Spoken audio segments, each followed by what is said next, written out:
If you're a fan of Naruto, then you've obviously got your eyes glued to the screen watching Boruto. Although most Naruto fans, including me, were a bit unsure if a Naruto Offspring sequel was really the way to go, Boruto has proved itself to be more than worthy of carrying the legacy of Naruto.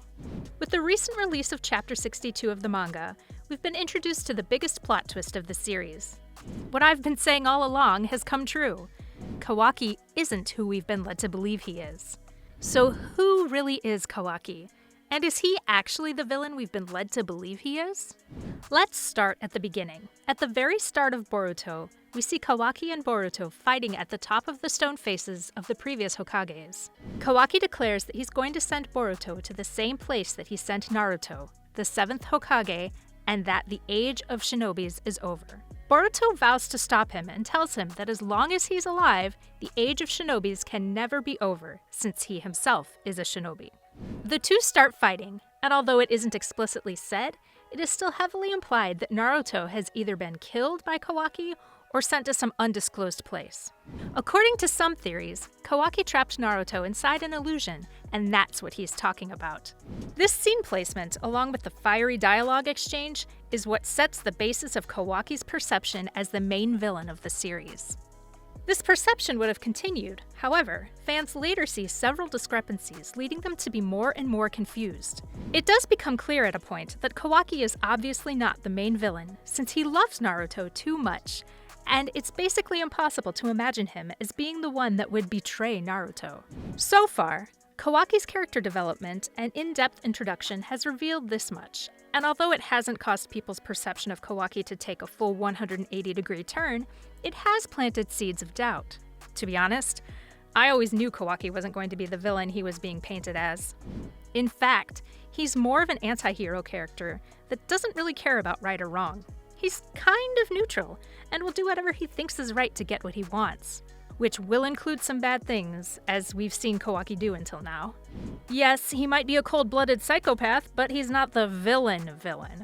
He's more like a rebel with a cause, willing to do whatever it takes to right wrongs, even if that means doing wrongs himself.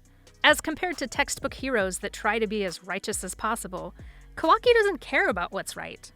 Coming back to the topic as to what Kawaki actually is, if he's not the main villain, we need to look at Chapter 62 of Boruto manga. In this chapter, we actually get to see a better glimpse of what Kawaki's true intentions are. The chapter includes a part where Code reveals his plans. Code wants to bring the divine chi onto Earth and use the tree to harvest the chakra of every living thing. This would kill each and every living thing on the planet, and let Code bring forth the legacy of the Otsutsuki clan and their fallen god. This is where the real twist comes.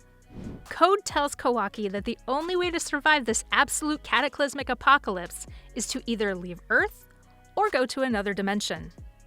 Staying on Earth is death. Now, coming back to the first episode where it is implied that Kawaki killed Naruto, let's take a look at the exact words he said. Kawaki said he'll send Boruto to the same planet he sent Naruto. Get it? Kawaki didn't kill Naruto. He just sent him to a pocket dimension to save him. Kawaki isn't the bad guy. He's just trying to save Naruto, albeit in a rather non-heroic way. I think Kawaki's love and respect for Naruto have made him lose control and go mad. This isn't all that uncommon in the Naruto universe, and is what happened with a ton of other characters. In fact, going rogue because of love is one of the main reasons for villain creation in the anime. Now, coming to the next point. Why did Kawaki say that the age of shinobi is over? Well, to answer this, you need to look at Kawaki's past. Kawaki failed to protect Naruto, the person he loves the most.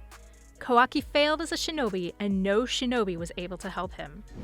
The age of shinobis is coming to an end because shinobis failed to protect Kawaki and the people he loves. Also, Code is going to kill them all when he unleashes the divine chi on Earth, so that's probably a big factor here too. This makes way more sense than just assuming that Kawaki betrayed Naruto. Kawaki also goes to Code to beg him to spare the life of Naruto and kill him instead. If you've watched any number of anime movies, then you probably already know that this tactic never ever works. Most likely what's going to happen is that Kawaki is going to fail, and Naruto is also going to be endangered as a result, which would lead to Kawaki embracing the same karma powers he once absolutely hated. Let me know what you think is going to happen. So, Kawaki is the underdog anti-hero that everyone loves.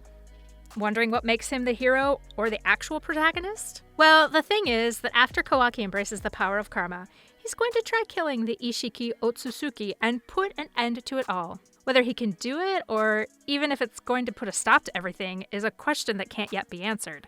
I think that it's not a stretch to believe that Ishiki Otsutsuki isn't the last Otsutsuki to visit Earth. I believe that more Otsutsuki are going to visit Earth in the future, and it's going to lead to an entirely different arc. That would be interesting, to say the least. One more thing. To clarify the end of the Shinobi era part, I do think that Kawaki is going to go on a mad rampage to try and kill all of the Shinobis. Kind of like when Sasuke decided she was going to kill all the Hokages and Kages, leading to one of the best fights of the series. The end of Valley Fight. Seeing Kawaki try to kill all of the Shinobis is going to be interesting to say the least. As of right now, both Boruto and Kawaki want to kill Ishiki Otsutsuki. Boruto, however, is going to be righteous about it, whereas Kawaki is going to go all out and crazy, destroying everything in his path just so he can save Naruto, his one true love. Trapping Naruto in a pocket dimension to seal him away does not seem like the kind of thing that someone that respects him would do. But hey, desperate times, desperate measures, right? Kawaki is most likely going to use his karma dimensional abilities to try and get rid of Ishiki Otsutsuki. Let's see if he can do it. Also, in case you're wondering why Kawaki destroyed the village if he's not the bad guy, then the answer to that is really simple. Kawaki didn't destroy the village. The most likely case is that the village was destroyed in the aftermath of a fight with the Otsutsuki clan. Okay guys, that concludes our video. Click on one of the 4 videos on the screen right now. See you in the next one. Till then, take care.